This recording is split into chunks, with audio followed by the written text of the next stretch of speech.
maybe you were so scandalized and you're so hurt that that's all you can think about. I get it. But if atheism is true, who gives a crap about what all those religious people are doing? In the end, it doesn't matter. Like, and so I find it really, really hard to believe, or hard to understand why somebody would just like, yes, we have no purpose. Like, if you want to be a nihilist about it, yes, there's no purpose, there's no meaning in life, there's no hope whatsoever. But why would I choose that? Why would I choose that at all? Like, I mean, maybe it makes you happy. Cool. You're, in that hedonistic kind of approach to morality, and you're just going to go after things that make you happy. But that's fine. But I just find it really puzzling. Like, if religious people are just a bunch of dumb idiots, just take the W and leave. Really? Like, just go have fun. Just do whatever you want to with pleasure in your. So it's obvious that you've never actually sat down and spoken to an atheist or ever bothered to try to know what it's like to walk in the shoes of an atheist.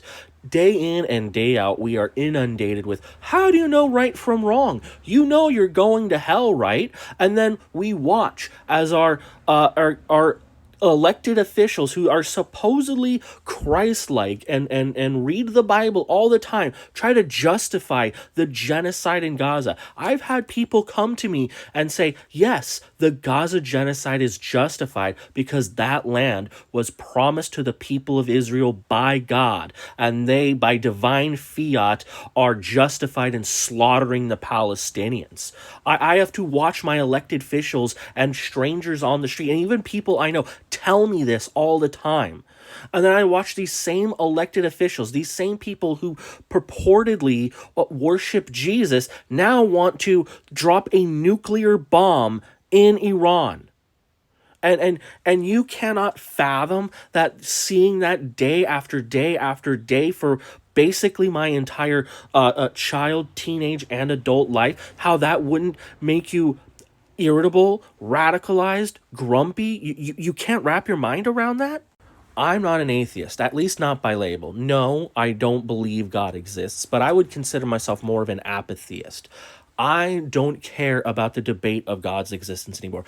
I have heard every argument, under the sun, and this new latest thing about presuppositionalism. I don't care about the contingencies of reality. I don't care about the origins of the universe.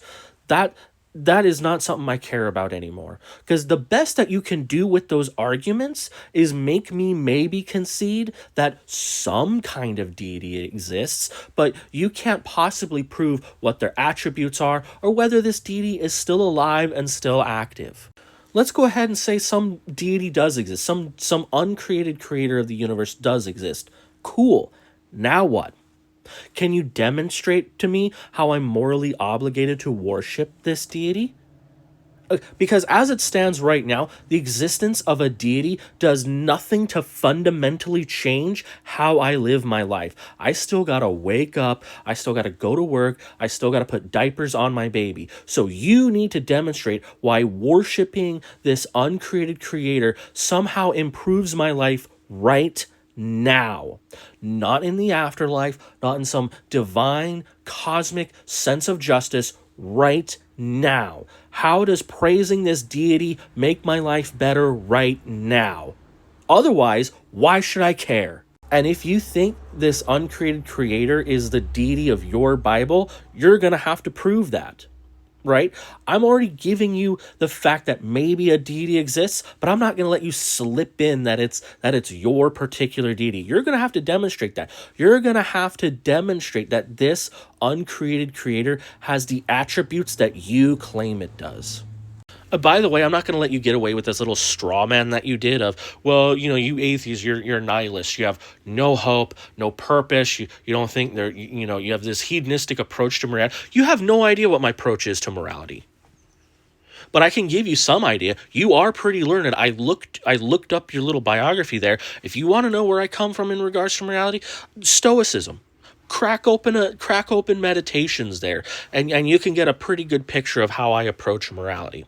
If you want to know how I approach meaning and purpose and all of that, read the Tao Te Ching and the Zhuangzi. right? Look a little bit into Taoism, and you can get a sense of what I think about whether humans have purpose, or if there's meaning, or if there's a reason why we're here. There probably isn't. I'm sorry that you're uncomfortable with mystery, but that's just the way she goes.